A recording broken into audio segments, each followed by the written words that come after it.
del digital download. Oops. Sorry, guys, got carried away.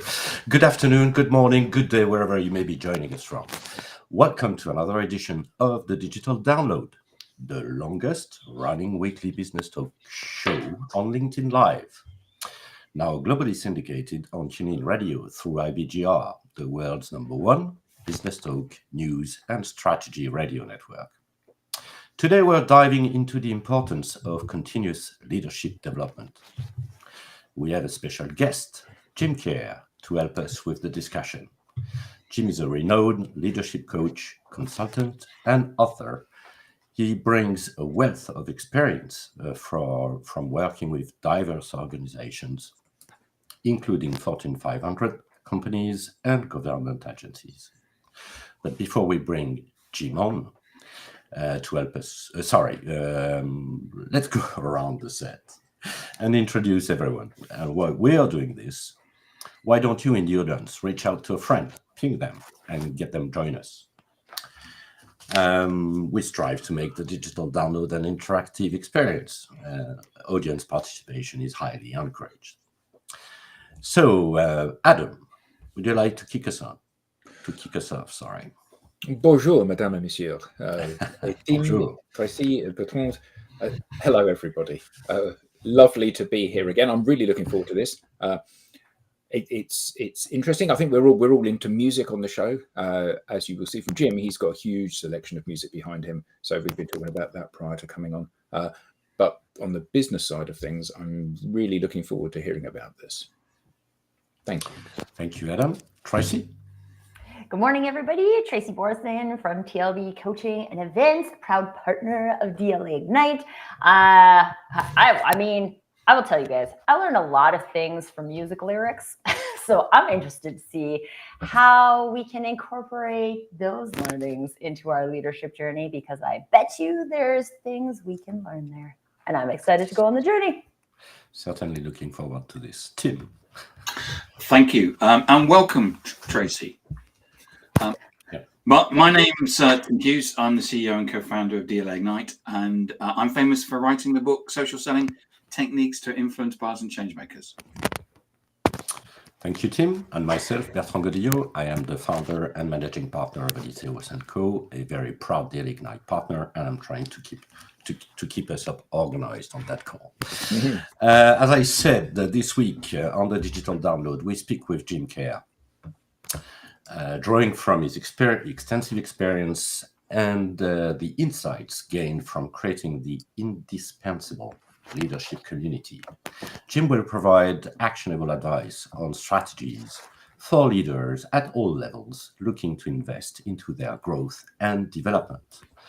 Let's bring him on. Okay. Welcome, Jim. Welcome, Jim. Cheers, everybody. Thank you. Looking forward to this. Jim, let's start by having you tell us a little bit more about you, your background, and what led you where you are today. Sure. Yeah, I started out as a consultant, started my own practice back in, I'm going to have to mumble this, but 1992. I've been doing it for a long time. I do a lot of transformation kinds of work with larger firms, helping them redefine the way work gets done. I also do a lot of leadership coaching, and I've written several books. Number 7 was the one Tim just held up. Thanks for that, Tim. I appreciate the Sorry there. Did I just have a book? So I was thank you very much. But yeah, so I try to get out there and help people improve the way that they lead, how they inspire, engage people, and so on. So really looking forward to having a conversation with you all. Okay, thanks for that, Jim. So let's start with a foundational question. Why is continuous learning crucial for leaders in today's dynamic environment? Well, leadership's not static. And as a consequence, it's on us as leaders to continue to push the envelope and stay with the times. And and be able to meet, new workforce expectations. When COVID hit, suddenly the game changed and people weren't coming to the office every day. And we're still impacted by that.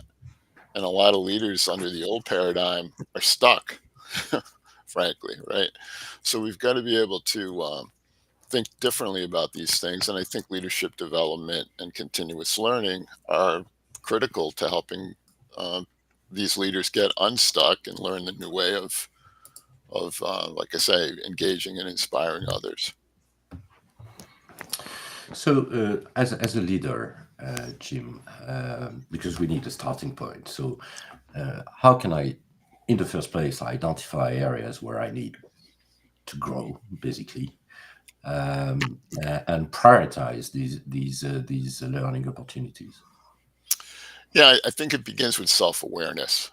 You've got to be able to kind of look inside yourself and recognize that there's opportunities for improvement. And I think that's where leadership coaching comes in. A lot of times a coach can help identify some of those blind spots one might have. And it's through that process of self-awareness and maybe having someone who acts as an accountability buddy for you that you can identify things that you want to work on. And then it becomes, a process of just building out a plan that's going to help you get what you need to become better, whether it's a combination of coaching and learning and self-didactic kind of stuff. It's all up to the individual to figure out how to go about getting what they need. So I have a question about this. As a leader of an organization, if you're an employee within an organization, it's relatively easy to see what you might need in terms of coaching and development. We've got a new product, you need to go on sales training, whatever those things are. And that tends to be very knowledge and skills based stuff. When you're a leader within an organization, oftentimes those people are not at the coalface, but it's more about creating vision. So it's a personal development type thing, maybe, helping you to crystallize your vision and think about what your dream should be and how you might articulate that to people. So I guess that at what point does to Steve Jobs, I can't imagine anybody saying to him when he was alive, you need a bit of help crystallizing your vision. Well, they'd only say it once, obviously. But Adam, there is a book called The $1 Trillion Coach, which was written not by Steve Jobs, his coach, but by people that accessed his notes after his death. And Steve Jobs did have a coach, and the reason why it's called a $1 Trillion Coach is because that coach was coaching all kinds of people around.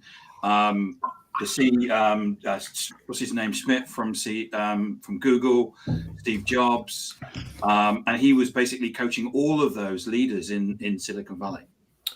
Wow! Just throw that out there for you. No, that's really great because I didn't know that. So how does a leader discover, if you are Steve Jobs, how do you discover that you need coaching? Apple is now the most valuable company in the world. So. Right. Can I throw in? I think everybody needs coaching, but is it more like the choice for coaching? Because I think a lot of people who reach that level also have like a personal investment in like continuing to up their game. So they like choose to get insights from other people, which is generally a coach. I don't know. We asked a whole bunch of questions there. This is what it's all about, Jim. Right. Yeah. No. I'll try to tie some of this stuff together. The reality is people come to coaching from a variety of different reasons. So sometimes it's a self-awareness, like, gee, I really do need an objective third party to help me out here. So they may seek a coach themselves. I've had situations where the board has said to the leaders, you need coaching. And then suddenly I get plugged in and now I'm coaching 7 people on the leadership team. So that, that's a way that people get it. Oftentimes, what's happening is, I just had a call yesterday with a group where I think, it could be a really good opportunity for them to get some coaching. They're a startup. They're doing really well. They're recognizing that it's hard to get along with each other, and they need somebody to talk with. And these are the founders of the company. So it all kind of depends on the situation and what brings people to getting the coaching that they need. But keep in mind, and this kind of goes back to, I think, the point Adam was making, that it's lonely at the top. So regardless of the company you're leading, the organization, how many thousands of people that might comprise it, you still have that sense of being alone. And when you're at the tippity top, it's hard to show vulnerability for a lot of people. So a lot of the coaching that I'm doing with the top leaders is about that. It's about being comfortable, being vulnerable. And it starts with me. We'll have the conversations. They're demonstrating vulnerability. But I'm encouraging them to show that to their teams because it humanizes them and it enables the team to give meaningful feedback. And once you can get a team that's actually, trusts each other, respects each other, and is willing to say what's on their mind, the better the outcomes. You get the best thinking. I think Jobs is a great example because there's all these horror stories about how he didn't listen to anybody. So he might have been one of those guys that needed someone to kind of open him up to listen to other people. They've got something to say here that might actually be really worthwhile. And also keep in mind, in his history, he was gone from Apple for a while for some of these reasons and brought back in. So yeah, I mean, I think there's a lot of value for anyone to have an objective third party who doesn't care about anything politically inside the organization, just wants to make you a more effective leader. I think that's really an important thing to consider when you're thinking about, getting coaching. I think that apolitical standpoint is a really important one, isn't it? Because they're not, an external coach is not subject to the dynamics of the organization in quite the same way as you as an employee or a leader are. Right. Yeah, because, it's really hard for somebody inside an organization to seek somebody out inside that organization for coaching. And I see a lot of companies make that mistake. They have, a leadership development group, and they have coaches on staff, and they believe that they can coach up their, leaders that way. But the problem is those coaches are on staff. Those coaches have a political stake in the way things get done. They have an agenda, but an objective third party, someone from outside, doesn't. I don't have a horse in the race. I'm just trying to help the person I'm working with to become more effective. And I don't really care who wins the argument in the arm wrestling contest inside the org. You know what I mean? I'm just helping the person I'm working with think about it from different points of view so that they can become more effective in those conversations. You said, Jim, that leaders are on their own, and I agree with that, of course. But then the question is there a play where actually putting together different leaders as a community can kind of help them open up, because they are, in other words, sharing with their peers, with their peers. Is this a way of getting the conversation started, let's say? I think so. Yeah, I love the question and the observation. The reality is, I think it behooves us as leaders to create a community of leaders around us. So a lot of what I do through my coaching work is I'm basically bringing a coaching program in-house, and I'll have 10 or 12 people in the program that the leadership team is identified as folks that are either high potentials who need to be built up to be on the succession plan, or even themselves as a leadership team.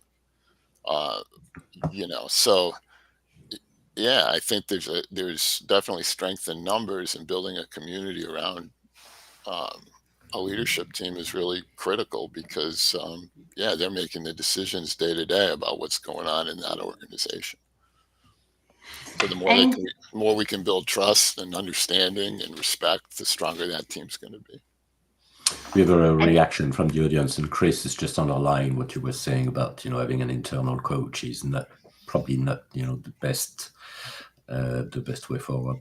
Mm-hmm. I think anytime you have an external third party, it gives you the opportunity for just like that reset, right? I worked in-house for a long time. I've been a consultant now for a while, and it's just like you get into the day-to-day of getting stuff done. And sometimes we don't realize that stuff is not connected to our objectives anymore, but it just becomes habit. And having someone come in from a third-party perspective always creates that opportunity to reset against the objectives and say, this is what I'm trying to accomplish. This is what our team is trying to accomplish. How can we do that together? And Jim, that led to a question that I had about, I think sometimes in this like digital landscape that we live in, it can sound like there's like one journey that is the journey that all teams should go on, or that all leaders should go on. And you mentioned self-awareness earlier in the episode. And so I'd love to hear a little bit more about how to create kind of that like customized journey for yourself as a leader, but also in how you create that ecosystem of leaders building their own journey together. Sure. Now, again, great question there, Tracy. I think, the coaching work that I do, the very first step is self-assessment. So now we've got a baseline for where this person's starting from. And it's really important to establish that baseline to create a bespoke leadership coaching plan for that person, so that everyone is on their own journey, and we're all stars of our own hero myth, right? So it's important for a coach to recognize the starting point and then discuss what are the things you're ready to do to make changes, because I, as a coach, I can't change you. Only you can change you. I can help you. I can identify some things to work on. I can point you in directions that may make sense and expand your thinking about a particular challenge that you want to overcome. But at the end of the day, you've got to do the work. And if you're not willing to do it, then let's choose another thing to work on. Right. So yeah, it starts with the self-assessment, helps to raise self-awareness.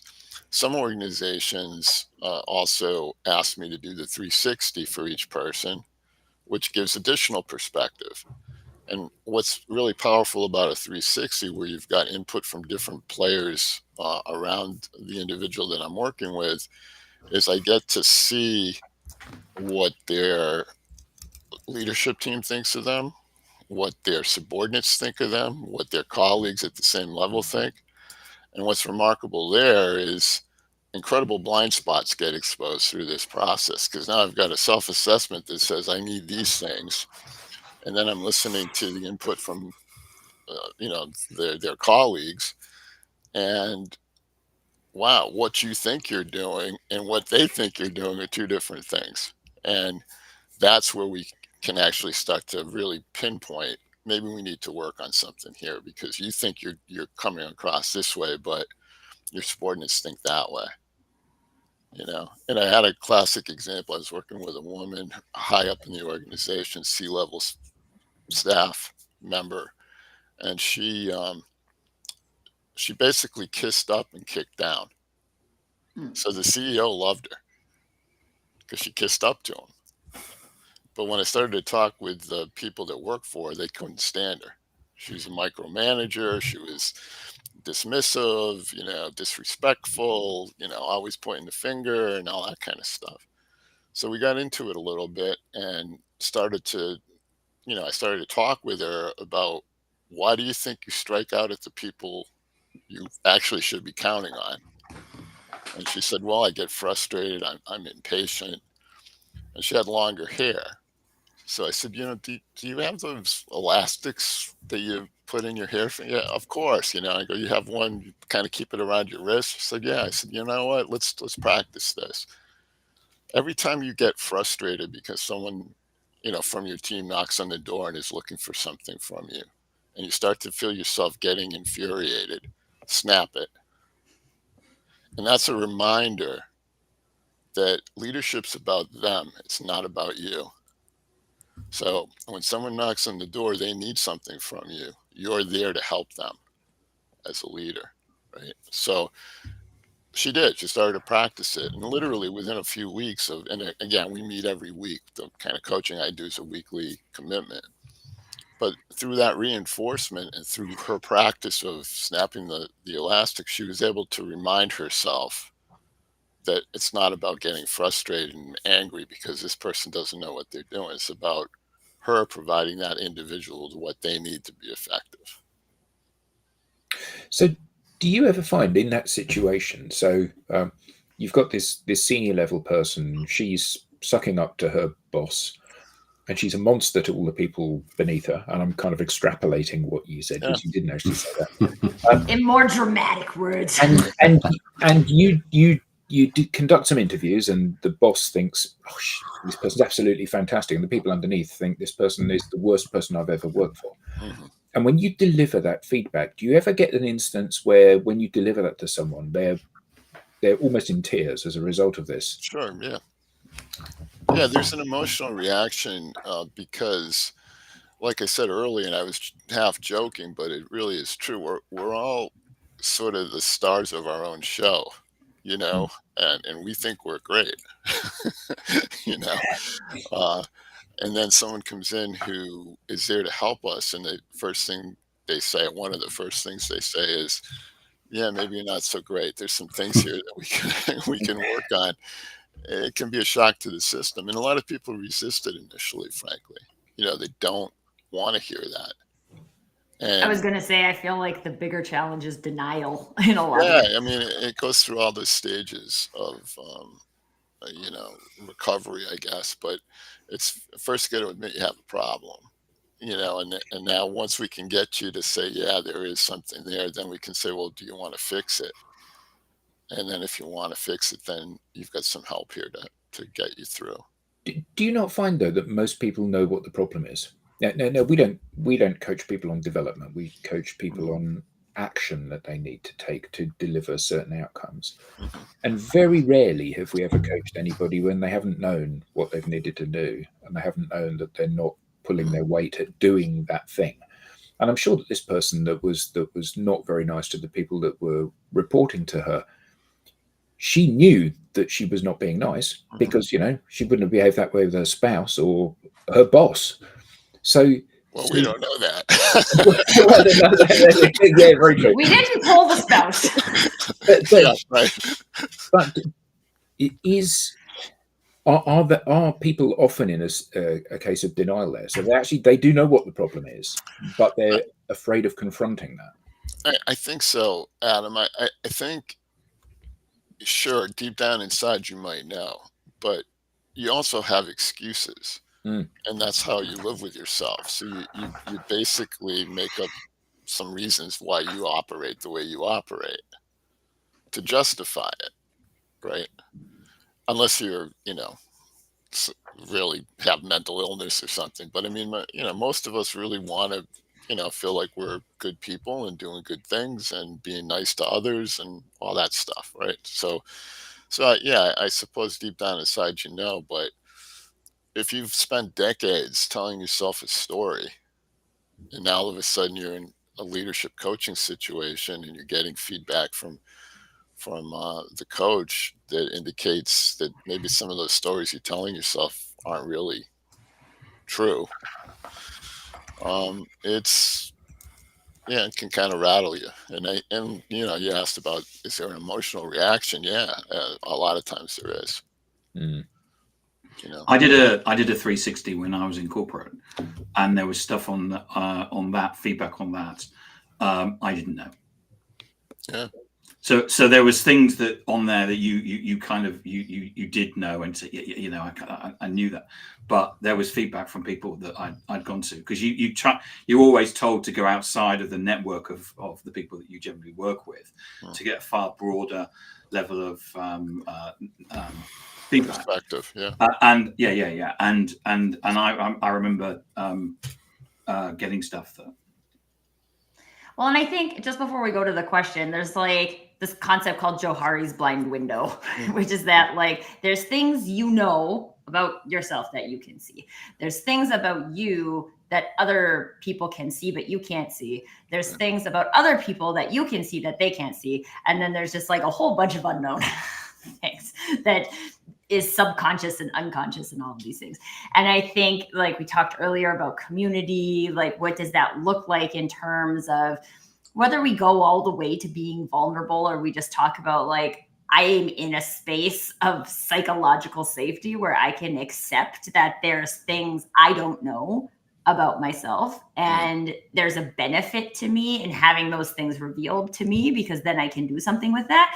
But up until that point, I actually don't see it that way, because I can't see things through your eyes. I can only see things through my eyes. I only have my filters. I only have my experiences. And so unless you get those kind of 360 reviews or other wider feedback mechanisms of people saying like, hey, this is my experience of you, and I'd really love for us to like work together better. But we have to be able to see those things and accept those things in order for us to move forward, go on the journey. Yeah, no, absolutely. And the Johari window thing is an excellent way to sort of document those varied perspectives. And what it really does is it helps to identify blind spots. So it's things that everyone else can see but you.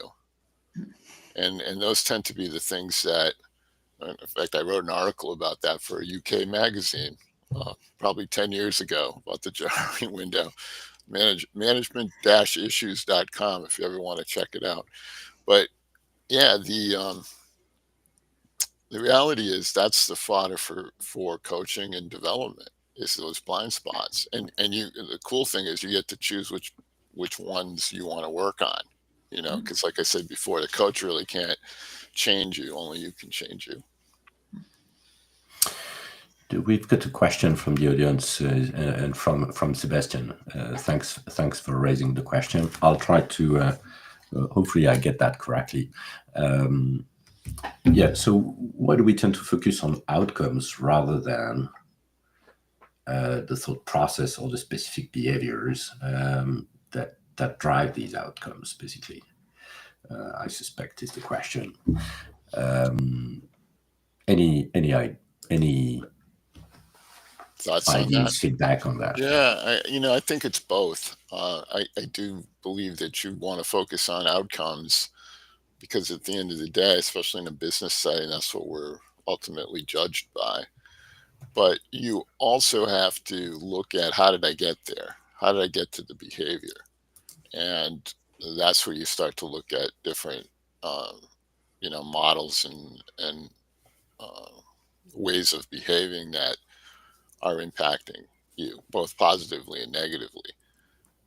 Because there's things that we do that are defense mechanisms that one could argue, that's really bad. That's bad behavior.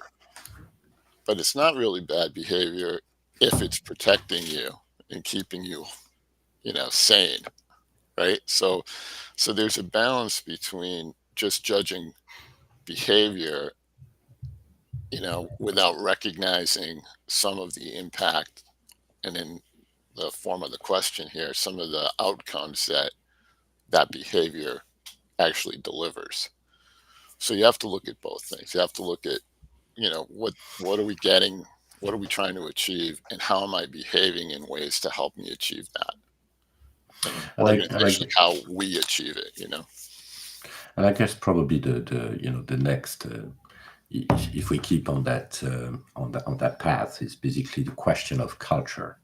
Yeah. So it's basically, how do you drive into an organization a culture of, you could say, continuous improvement, but when it comes to the way you drive the organization, the way you drive your management team, and ultimately, I suspect your individual contributors as well. So how does that? How do you actually, create that culture? Yeah. Well, first of all, Bertrand, I love the question. And let's start with some definitions. So culture, in my mind, and I do a lot of work in culture transformation. So it's a question I get asked all the time. Like, what's this like thing called culture? What do we? All it is at the end of the day is the way people behave. So it's a group of Mhm. people. If we want to talk about, ancient Inca culture, it's how the Incas behaved. You, it's the stuff Mhm. they did, the tools they used, what they ate, Yeah. how they interacted with each other, and so on. So when we look at a corporation and we talk about the culture, we're talking about the way the people inside that company behave. And oh, by the way, there's microcultures because maybe the finance department behaves a little differently than the marketing department, I think right? that's a fair bet. Yeah, That is yeah, clear. That's exactly. clear. So, yeah, so I've never been in an organization where the marketing department and the finance department culture is the same. yeah. I mean, so it's, again, as someone that's coming in as a third party to try to help and affect change, I've got to recognize the fact that there is that dynamic. There's microcultures inside the broader culture. And we've got to baseline it. Where are we starting from? We've got to create a vision, back to a point that Adam raised earlier in the conversation. And we have to sort of do a gap analysis. What's the difference between where we are today, our baseline, and where we want to be, our vision? And how do we define the work that's necessary to move us from where we are to where we want to go? And that's the culture transformation. It's all those projects and programs that you identify to help you move from your starting point to your target. That's absolutely critical. And you've got to fund and support and execute those initiatives. So that's how we drive change. How does a top leader, to get to your question, Bertrand, how does a top leader affect culture? It's how they behave. And guess what? You can say anything you want to say, but at the end of the day, your people are watching your feet, meaning they're watching how you behave. It doesn't matter what you're saying. What matters is how you're behaving. And if you indicate that it's okay to be laissez-faire with your commitments, then guess what? You have a culture that lies. Okay. It's Yeah. really interesting you say that, and that's blindingly obvious. However, and there's always a however, we so rarely see leaders walking the walk. What we invariably see is leaders that have a vision that requires all of you guys to do really hard work, but I'm the leader and therefore I'm not going to do the hard work. Mm. So how is that possible? Because these are not exactly well kept secrets, are they? Yeah, I think I would qualify some of what you're saying. I don't think it's always. I think it's No. sometimes. Yeah. That Yeah. the organizations that have dysfunction have what you just described. The leadership team operates differently than the expectations they're setting for their people. That's dysfunction. Okay.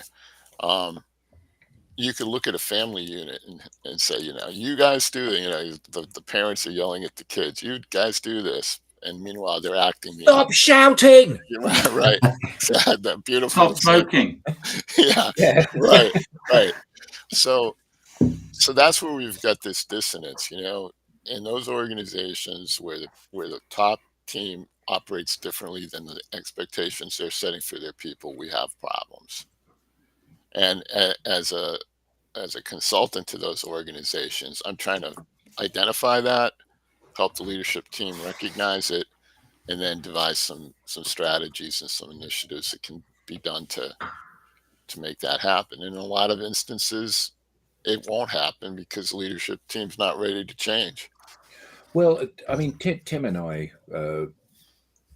worked at an organization where expenses were cost sensitive within the organization up to a certain level. And then above that level, $500 on a bottle of wine is no problem because we're going out and we're important people. But had any of us spent $500 on a bottle of wine, we would have been on a disciplinary for that. Yep. And sometimes I imagine that the reason the leadership behave in a disingenuous way to how they tell other people to behave in the organization is because actually it's one of the perks of being a leader, isn't it? Do what I say, not what I do, kind of thing. So how do you manage that? Because that's quite a big thing to address with, one would assume, powerful, senior, well remunerated people. Yeah, I mean, again, it depends on the role and what I'm being asked to accomplish. But if I was sitting on a leadership committee, and oftentimes I become a de facto member of these leadership teams for the organizations that I work with. So I'm attending strategic planning meetings every week and doing all that kind of stuff. What I often ask them is, are you ready to change? Do you want to do what's necessary to help your organization thrive? And be honest with them, and by the time I get to that question, I've already got a lot of information in my back pocket. So depending on the reaction I get, I can draw from, well, yeah, but except in the engineering department, here's what's going on. And, you're not actually behaving that way. Because look at this problem over here. So it's having that honest, frank discussion that I think is the beginning of change. And then it's up to them. Like I said, I've been saying throughout our conversation today, we can't change anybody but ourselves. So I can present the information, I can suggest what we need to do, but if you're a top leader, you have to decide, is a $500 bottle of wine, necessary here? I mean, that on an expensive report, like, why not? Yeah. I mean that was a flippant example, but yeah. Tim and I, when we work with organizations, we get incredibly invested in the success of the organization. We desperately want them to do well out of the stuff we teach them to do. In some cases, I feel that we're more desperate than they are for them to do well. Mm-hmm. And we make no bones about the fact that this is a journey, and some of the stuff we're going to ask you to do is going to be quite challenging. And as you said, Jim, are you up for the challenge? Yeah, we are. Absolutely. We're absolutely on this. We're 100%. And they're not. They're absolutely not. They love the idea, but right up until the point that it actually requires them to either work and do some stuff or step out of their comfort zone. Right. That's when the full enormity of change, not just our change, I guess any change, sure, lands with somebody. So how does one manage that when one is coaching and working with clients? Well, I feel like it's about being the accountability buddy as coach. So if you've agreed, if we've got the conversation has happened and you say yes, and now I'm working with you, and now I'm going to talk to you every week about, are you actually doing these things you said you're going to do? But I've had a really difficult week this week. I've had loads of quarter end, Jim. Yeah, but next week I'm definitely doing it next week. So that happens to me about 1 or 2 coaching sessions, then I suggest we shouldn't be working together. I basically fire clients that aren't committed to making change, because it's a waste of their time and resources and mine. I really want to have an impact. I want to help people, and it's so cool when you see growth.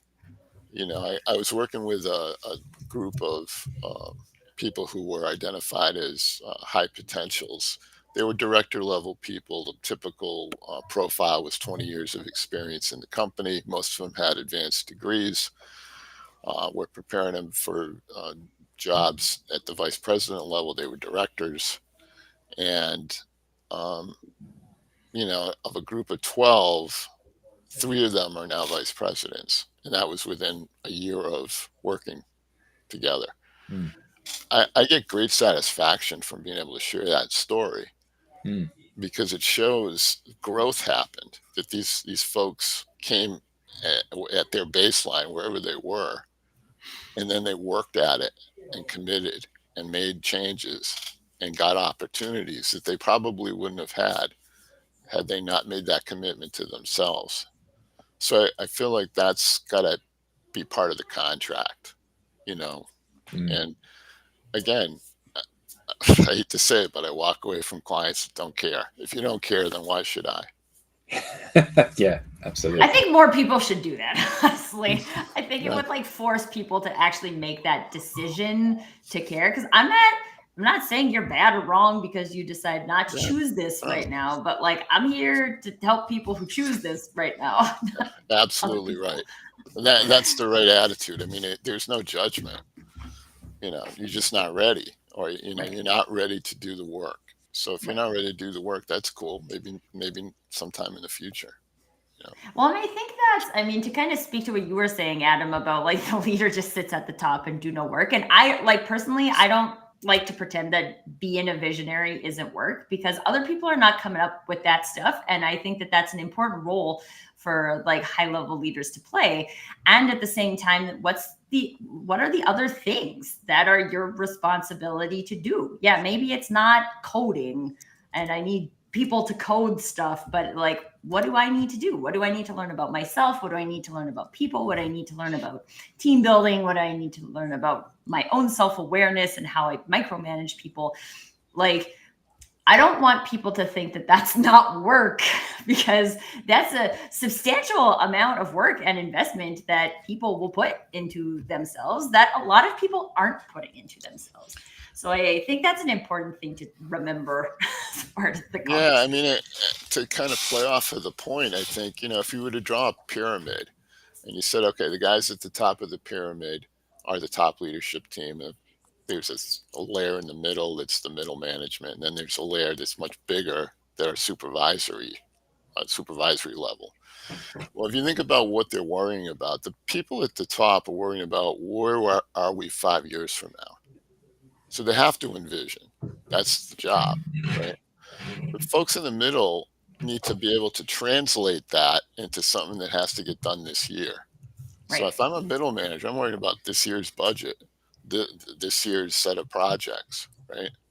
And if I'm a supervisor, I'm not worrying about 5 years from now. I'm not even worrying about this year. I'm worried about today. Like, how do I get work off my desk right this moment, right?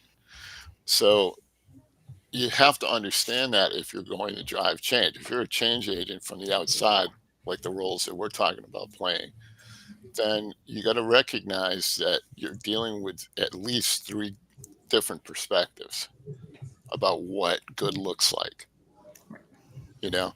And then you've got to help those folks at each of those layers by giving them what they need to be more effective.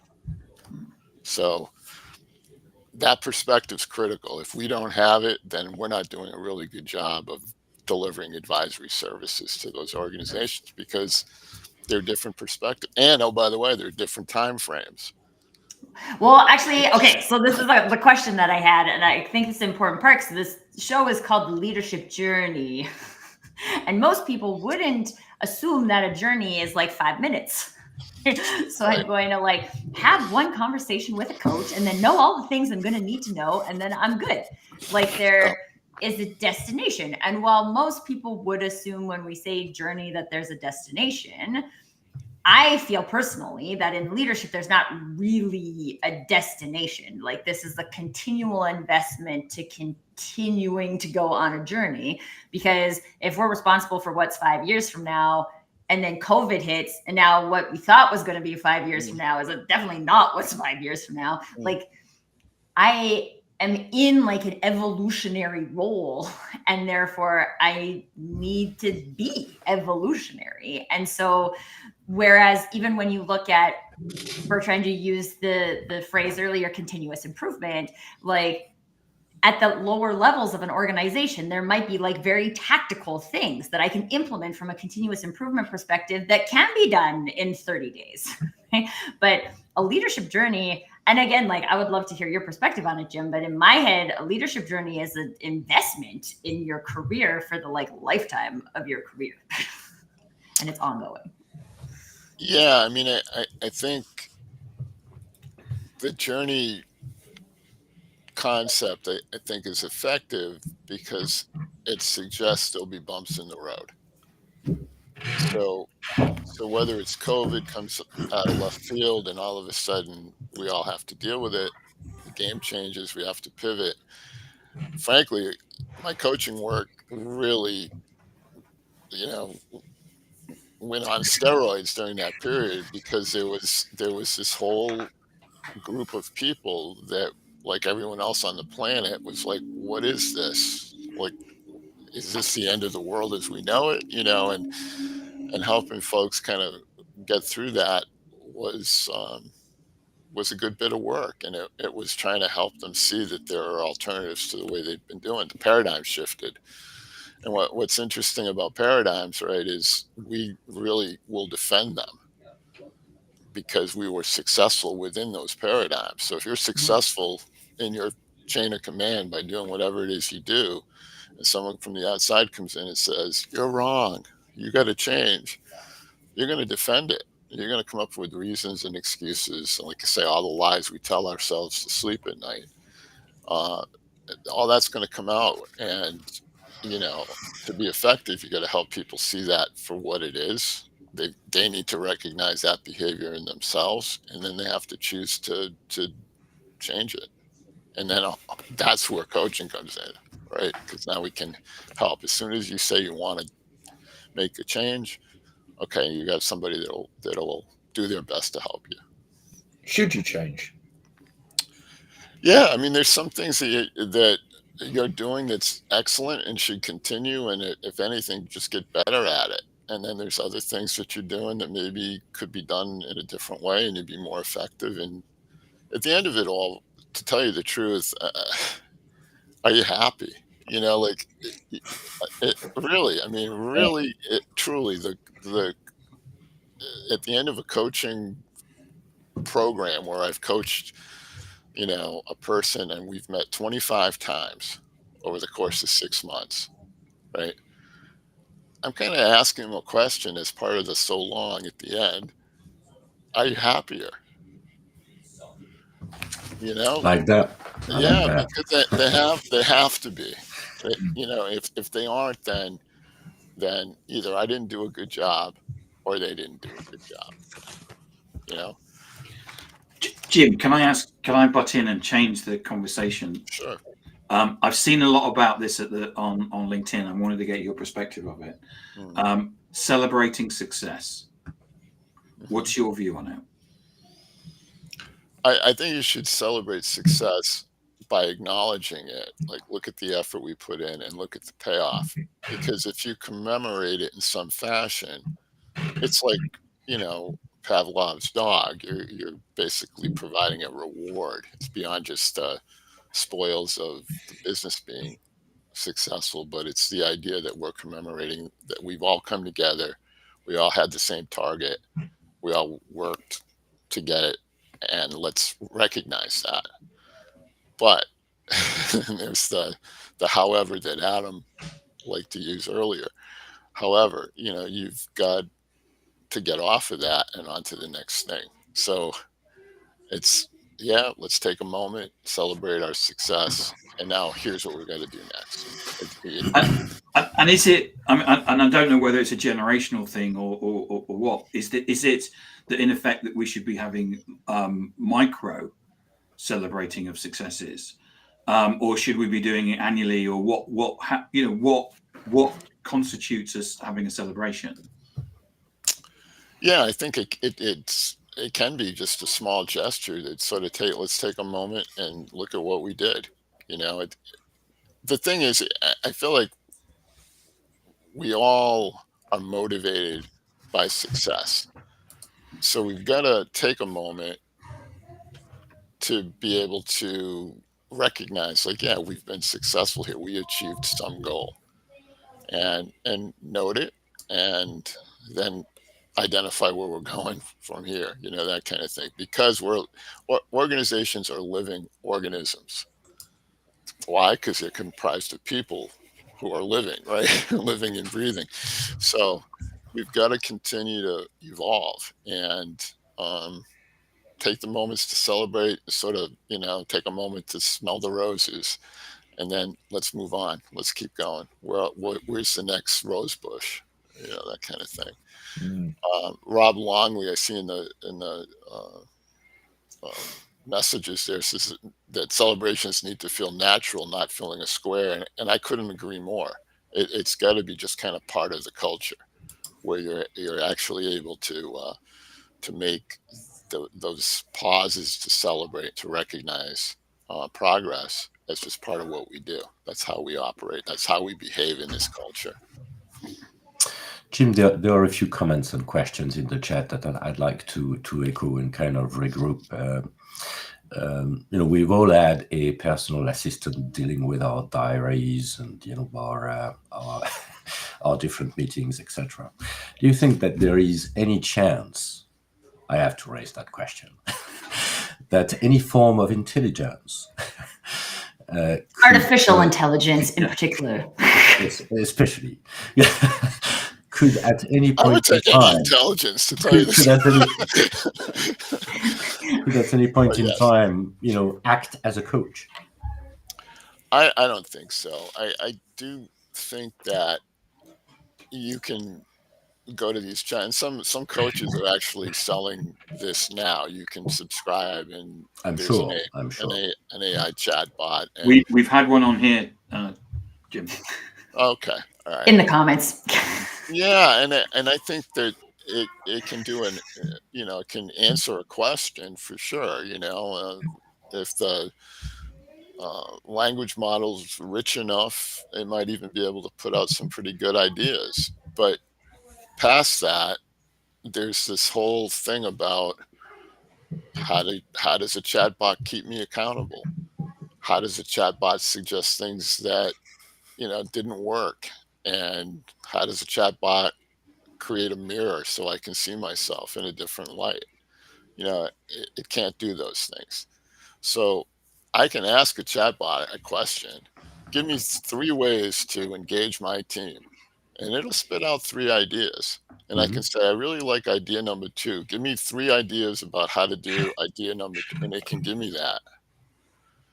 But when I actually start to practice whatever those sentences are that the AI thing spit it out, I need somebody who actually can see it and recognize the behavior and see how people reacted to that new thing that I was doing and give me feedback. And a chat bot can't do that. And I think that a coach is going to challenge. You talked earlier on about if I decide, well, I'm not going to do that. And you can turn around and say, yeah, but what about what's going on in engineering? And because you've got those things in the back pocket, you know how to challenge. Right. But I think it could be not to say, oh, AI is bad. It's not. I think it's great, and it can complement what we're doing. So I see it as a tool, but it's not a replacement. Thank you, Jim. Really, thanks. It's been really great. Where can we learn more? How can we get in touch with you? Yeah, so I've got a couple of different places to look. One's, and I've created a whole cottage industry around the word indispensable. So if it's indispensable, it's indispensable. Thank you, Tim. But that's the book. Tim holds up Jim's book. Right. That's the most recent book. It just came out in August. It's got 101 leadership tips. Check it out. But you can also find the coaching side is indispensable-coaching.com. And the consulting side is indispensable fill in the blank, guys, consulting.com. So look at both of those for ideas about how I might be able to help you. Thank you, Jim. We now have a newsletter. Don't miss an episode. Get the show highlights, behind the show insights, and reminders of upcoming episodes. You can scan the QR code on screen or visit us at thedigitaldownload.live/newsletter. On behalf of the panelists, to our guest, Jim, thank you all and see you next time. Thank you very much. Thank Thank you, guys. you. Thank you.